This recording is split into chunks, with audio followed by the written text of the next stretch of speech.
Siin osas ma räägin sulle järelvastustest. See on nüüd mingis mõttes see on hea ja mingis mõttes on see ka halb, et see sõltubki, milleks seda kasutad.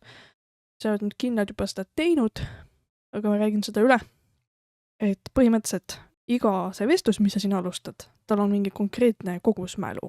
Sõltuvalt, mis keelemudeliga sa räägid muidugi, no tähendab, mis mudeliga, palju seal maht on, onju. Annan talle ühe küsimuse, onju. Oletan, ma tulen temaga rääkima, mul on probleem, ma ei tea, näiteks tahaks äriga tegeleda, ma ei tea millega, et palun näita mul mõelda välja midagi, onju. Aga näiteks ma ei tea, kui palju infot siia panna. Ma panen nii palju, nagu ma tean, esimese hoobiga. Okei. Nii, vaata, mis ta siis ütleb. Ja siis ma loen seda, olen nagu, ma vist unustasin ikka midagi öelda. Et ma ei ole rahul selle vastusega, et justkui miski ei puudu. Siis põhimõtteliselt ma loen läbi seda, onju, ma olen nagu okei, nii. Ja mis ma nüüd teen? Ma annan talle järelvastust nüüd. Ehk siis ma annan talle lisainfot, mida ma enne ei maininud, aga ma oleks võinud mainida, onju. Et jah, seda võibki nüüd kasutada siis, kui sa lihtsalt sa märkad, et ta ei annab sulle paremat vastust, nagu ta oleks võinud. Või sa ise unustad talle midagi olulist öelda, kui sa loed tema vastust, oled nagu, ei, ma unustasin ühe asja ära öelda, ei. Ja siis sa ütled talle seda.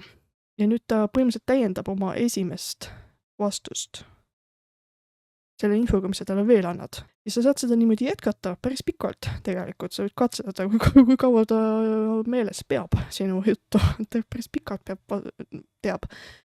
Aga sellega, nagu sa aimad, see ei ole nii efektiivne, et seda parem teha siis, kui sa küsid temalt mingeid asju, mida sa väga regulaarselt ei küsi. Näiteks äriideen, sa ei küsi seda iga päev. Et mida rohkem sa annad talle infot, seda paremaks see vastus kogu aeg läheb. Et seda sa saadki nüüd niimoodi on teha või teine asi, et et sa tahadki näiteks ehitada ühte kindlat käsku, mida sa hakkad kogu aeg talle andma, et ta kogu aeg ühe hoobiga, et annab sulle väga hea vastuse. Annad talle kogu aeg järelvastuseid. Ja siis sa kombineerid seda pärast, et sa oled nagu, et okei, väga hea, see info, paneb sellega veel juurde. Ja teed selle pika selle käsu ära, ja sul on üks käsklus ainult, et sa ei pea enam neid järelvastused järgmine kord tegema, et sul on nüüd teada, kuidas temalt konkreetset vastust saada ühe käsuga. Ükskõik mis käsklus, see on lihtsalt suvaline äriidee.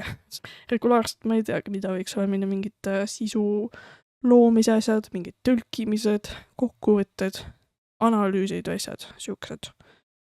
Neid on vast ikka regulaarselt vaja iga päev. Sõltub millega tegeled. No, mis ta mulle siin rääkis siis? Nii. Okei, uhke. No oletame, et ma olen rahul sellega, aga kui ma ei ole, ma saan lugeda läbi, mis ta siin ütles ja siis ma olen nagu, et üks info ei nagu puudu, lisan veel juurde. Ja ta läheb aina rohkem konkreetsemaks.